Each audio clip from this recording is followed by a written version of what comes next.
How a World War II football game in Florence. Italy turned a soldier athlete into the star of one of history's most unusual bowl games. This is the story of John Moody and the Spaghetti Bowl. On New Year's Day 1945, with World War II still raging across Europe, thousands of American service members gathered in Florence, Italy, for a football game that looked and sounded almost impossibly familiar. There were bands, cheerleaders, mascots, hot dogs, and the pageantry of a major college bowl. Yet, the setting was a combat theater, and the players were soldiers. The game became known as the Spaghetti Bowl, and its defining figure was Corporal John Big Six Moody, a powerful fullback whose performance gave the Fifth Army a 20-0 victory over the 12th Air Force. John Clifford Moody had already made a name for himself before he reached Italy. A standout at Morris Brown College, Moody was known as a rugged, compact fullback with unusual versatility. He ran with force, kicked, punted, and carried the reputation of a former black college football star into military service. Contemporary accounts described him as a 230-pound back whose combination of size, balance, and speed made him the kind of player who could dominate a game from several positions. Moody's athletic path also reflected the limited and uneven opportunities available to black football players in the 1940s. He had professional experience, but the broader football world was still shaped by segregation and exclusion. In that context, his star turn in the Spaghetti Bowl was more than a wartime sports story. It was another reminder that black athletes were excelling at the highest levels even when the institutions around them often failed to give them equal recognition. On that day, there were several other black soldiers and airmen who were on both the Army and Air Force teams, such as Cecil Sturgeon, who played offensive tackle at North Dakota State University and professionally with the Philadelphia Eagles before joining the military in 1941.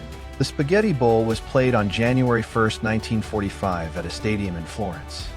It matched the 5th Army Krautclouders against the 12th Air Force Bridgebusters and drew an estimated crowd of 25,000 service members. The event was promoted like a traditional bowl game, complete with halftime entertainment and the ceremonial atmosphere, familiar to American football fans. Even the name captured the odd blend of U.S. sporting tradition and Italian setting. But the normalcy was fragile. The front was not far away, and reports later noted that Allied organizers took seriously the possibility of German air interference. The game's very existence showed how deeply football had traveled with American troops. It gave soldiers a few hours of familiar ritual in a place defined by uncertainty, danger, and displacement. Once the game began, Moody became the story. He scored the first touchdown on a short plunge through the line, giving the Fifth Army a lead it never surrendered. In the third quarter, he intercepted a pass and returned it for another touchdown, turning the game decisively toward the Krautclouders. He also kicked extra points and handled punting duties, keeping the Bridgebusters pinned deep and controlling field position throughout the afternoon. The final score, 5th Army 20 and 12th Air Force 0, made the result look straightforward. But Moody's all-around performance gave the game its lasting identity. He was not simply a runner who found the end zone. He affected offense, defense, and special teams, the complete football vocabulary of the era. In a spectacle designed to lift morale, Moody supplied the drama. The Spaghetti Bowl mattered because it condensed several histories into one afternoon. It was a morale event for troops far from home. It was a wartime cultural performance, turning a stadium in Florence into a temporary American campus. It was also a football milestone, remembered as one of the most vivid examples of the sport being played overseas by U.S. forces during World War II. For Moody, the game preserved a signature moment in a career that stretched from Morris Brown to professional football and later historical recognition. The Spaghetti Bowl did not make him a great player. It revealed, in an unforgettable setting, what he already was. Against the backdrop of war, he became the afternoon's most visible symbol of strength, skill, and competitive poise.